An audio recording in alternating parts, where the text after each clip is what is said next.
This is Jim Morse, Supervisor of Testing for Garrett County. Today's training is for school staff regarding MESA Science, the Maryland Integrated Science Assessment, to be given in the spring to grades 5 and 8 only. MESA Science will begin March 11th and continue through March 29th for online testing. If there is paper-pencil testing for MESA Science, then the test must be given between March 11th to the 22nd. Principals and/or school test coordinators will create a schedule for MESA Science that will suit each school, an individual school schedule that works the best the days of testing.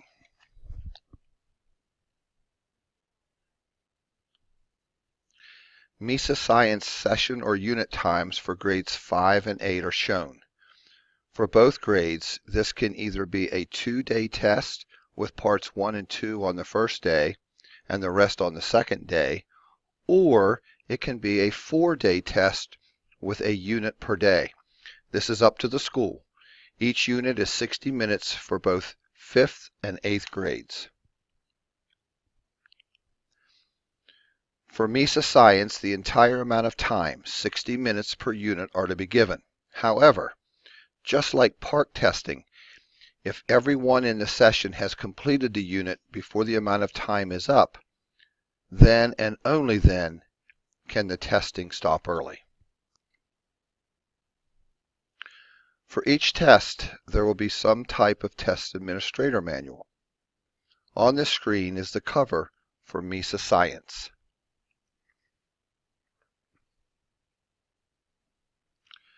The MESA Science test directions that the teachers give to the students are scripted. In regular text, it indicates exactly what the test examiner needs to read to the students with the icon "Say" beside the script. Anything in italic print is information for the test examiner but not read aloud to students. Thus, everything is scripted. Test examiners cannot sway from the script. The Pearson TestNav app on the left side of the screen will be used for MESA Science testing. This is the same app used for PARCC testing. IT will or already has pushed out the app for the PC desktop, laptop, Chromebook, and Mac computers. For PCs and Macs, students will log onto the computers with their own login accounts given to them by the schools. Once the students log into the computers, the TestNav app will appear on the desktop. The students will simply click on the app and the test login screen will appear like the one on the right side of the screen. For Chromebooks, there is no student login for the computer. The app is in the lower left corner. Click on the app and the test login screen will appear like the one on the screen. From here, the students will log into the test using the student authorization ticket like we have in the past. On the screen is an example of a student testing ticket, or sometimes referred to as a student authorization ticket. Each student taking a computer test will be given this paper ticket. Once the TestNav appears on the screen, the test examiner, by reading the directions in the test administrator's manual, will direct students to type in the username and password. This will enable the student to log into the test that is specifically for him or her. Test units will be unlocked in the students in session area in Pearson Access Next at the time of testing. Your school test coordinators will unlock or lock units at the unit level.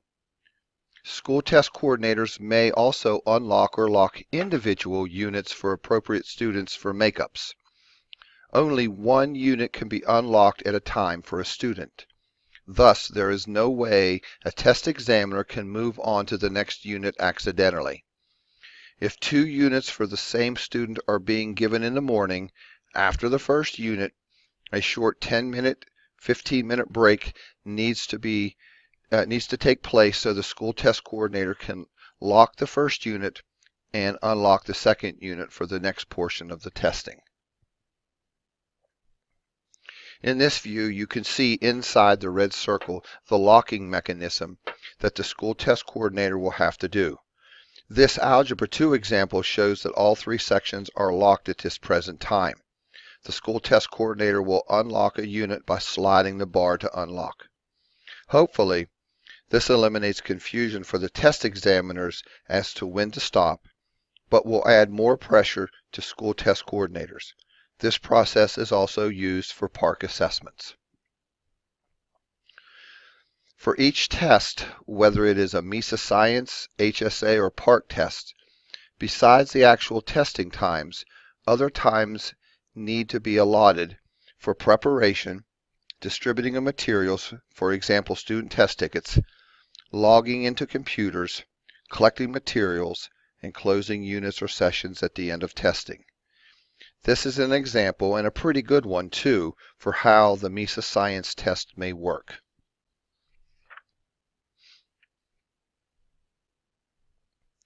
For online testing, the test examiner will receive a test administrator manual, student authorization tickets, a session roster for students to sign at the end of testing.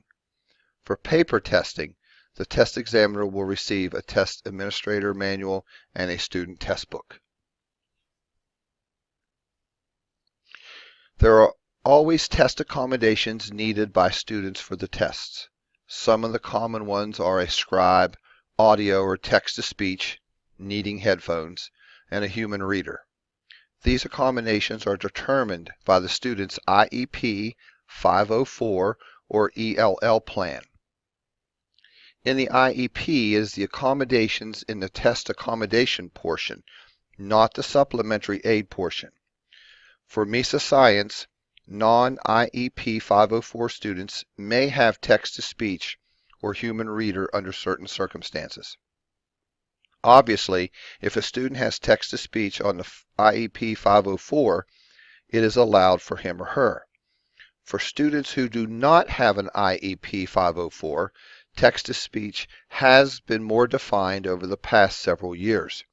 Though it can be available for all who need it, the state is indicating that if a student gets read to in the classroom during science testing throughout the year, then the student can have it on the MISA Science. If a student does not get read to in the classroom on a regular basis during science tests, then the student does not need text-to-speech or human reader and therefore cannot be assigned that for MISA Science. The state has indicated that text-to-speech should be used sparingly and only for students who truly need it and get it during regular instruction. This is also the same for other accessibility features like small group testing, frequent breaks, specified area or setting, just to name a few. For all the tests, Pearson will supply the materials on the left side of the screen. On the right side of the screen, the school must supply. The test administrator manual will indicate the materials needed also. The biggest thing on the right side is the use of earphones or earbuds. They are only needed for 5th grade testing. They are also needed for students who receive text-to-speech for the 8th grade testing. For years during testing, there have been allowable and non-allowable aids. The list of prohibited aids is meant to be instructive and not all-inclusive. Prohibited aids must be removed or covered up. A rule of thumb: if you think an aid is not going to be allowed, it probably isn't. So cover it up anyhow. This is the list of some prohibited aids, materials, and resources. This list has not changed much over the past several years from the other tests we have administered. Please read and take a note of any you may have in the testing environment.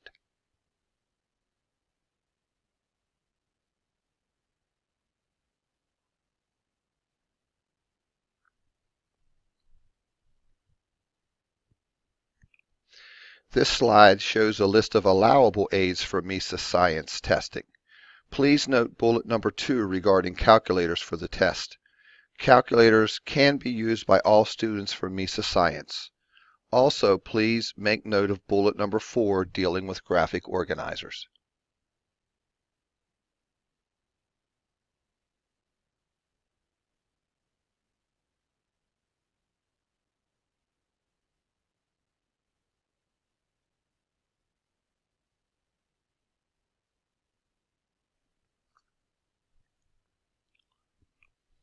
Makeups are necessary. For MISA Science, makeups can be done out of order. Units may be taken out of order for makeup testing. This rule pertains to both paper and online testing. The school test coordinator will establish the makeup schedules. Test examiners for any of the tests must have a valid MSDE teaching certificate. Here is a list of eligible test examiners.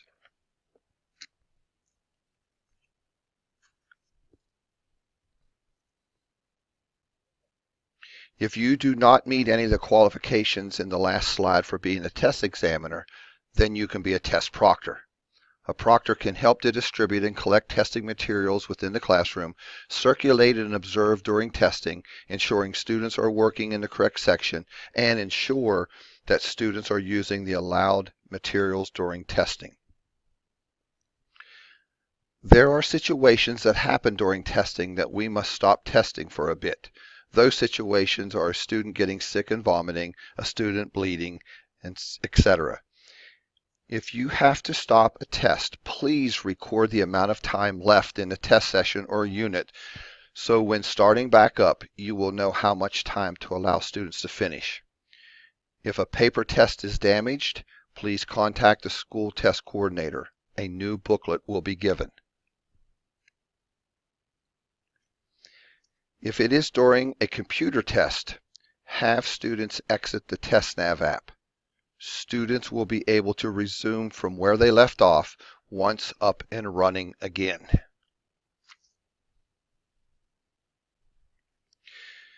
This irregularity is for paper testing only. If the test booklet is damaged, other than bodily fluid, whether the books get torn or ripped, you might not have to stop the testing for the entire class. Record how much time is left for that student, get a new book from the test coordinator, and resume.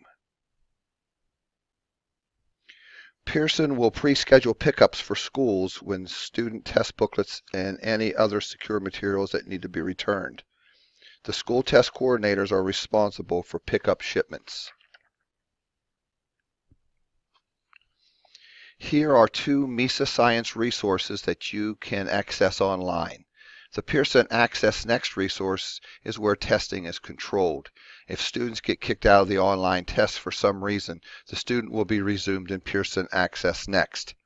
Maryland's My Pearson Support is a resource where manuals and other information can be found regarding testing. This is the end of the assessment training for MISA Science. Your school test coordinator will give the MSDE Test Administration and Certification of Training form that you must sign and return to your school test coordinator. This is what the MSDE Test Administrator and Certification of Training form looks like. Your signature on the form means that you have been through some type of assessment training and that you will administer the MISA Science assessment in a professional manner. If you have further questions, please do not hesitate to contact me. Thank you for your time.